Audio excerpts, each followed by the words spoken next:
Hey everyone, and welcome back or welcome to my channel. Today's topic will focus on comparing between the two notable global groups of VCHA and KATSEYE and their different factors that have led to their current receptions at this point in time. Things could obviously change considering how new they both are, so this video is based on as of October 2024, where things aren't looking the best for VCHA with their random hiatus, and then with KATSEYE, they've only been active for almost 4 months, meaning it's too early to make definitive statements about their direction. However, the plan is to look at the already notable differences that kinda distinguish the two groups and thus also lead to their respective receptions. But yeah, before I start, I'd appreciate it if you can like and subscribe to my channel. Without further ado, let's start off with the first factor.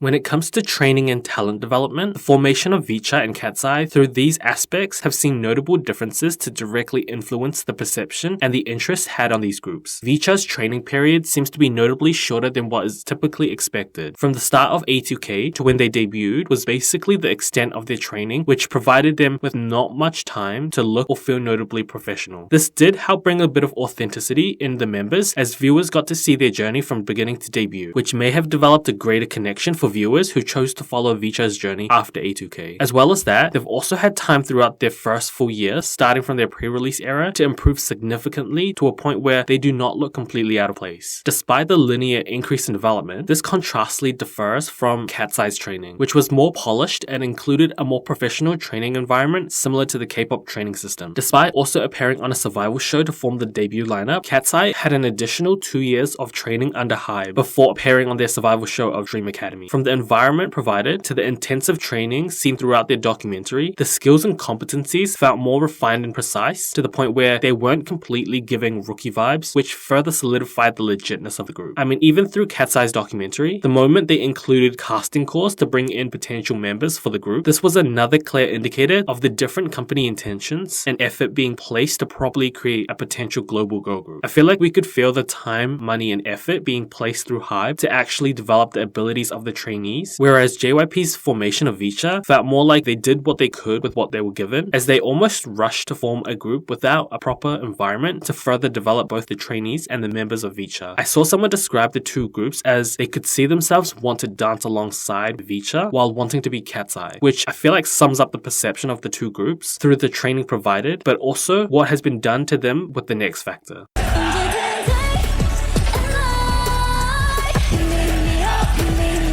Concepts define a group's image and thus can influence the initial perception of the group. VCHA's concept draws inspiration from an early teen crush concept, which is reminiscent of early Twice and slight ITZY eras. The concept seems to appeal to a younger demographic, which is where we've been seeing the Disney Channel comparisons. There does seem to be a slight disconnect in the demographic marketing of VCHA in comparison to who actually viewed the journey of A2K, in which many A2K viewers, as well as the broader international K-pop fanbase, tend to skew on the older side, in which VCHA's concept can be appreciated to an extent, but isn't something that has lasting impact. As a result, their overly youthful image may struggle to resonate with most audiences, especially considering how much the Western music industry has evolved and detracted from VCHA's concept, which might seem really outdated to some people's perception as a new American girl group. In saying that, this could give way for them to blaze a path for themselves to revive this concept, but then also this could lead to them struggling a bit longer to find their footing beyond the niche audience that they are targeting. There is an added layer of complication to the types of concept that VCHA could go for, as they do have Kaylee, who was 13 to 14 years old during their pre-debut to debut era. The age in itself limits the group's ability to experiment with concepts until a certain age, and thus might even explain and justify the group's concept, which is a bit more age appropriate for them at this current time. KATSEYE, on the other hand, lean more into a mature concept that is relatively more consistent with what has been available and consumed by Western audiences. There are bits of K-pop influences in their music, but there is more of a notable attempt at infusing the Western pop aspects that diversifies the concept to feel more palatable towards a general audience. There hasn't been anything that necessarily felt groundbreaking about their debut era in terms of music, but this also does produce less risk in the initial reception to the music and concept, in which they could evolve in the future just like VCHA could too. Overall, both concepts do have their strengths and weaknesses, but through the initial perceptions of just concept alone, KATSEYE's concept does seem to give them an edge and appeal to the global market. In saying that, concepts can only take you so far, as the final factor combined with this plays a more crucial role in further cementing the success within the groups.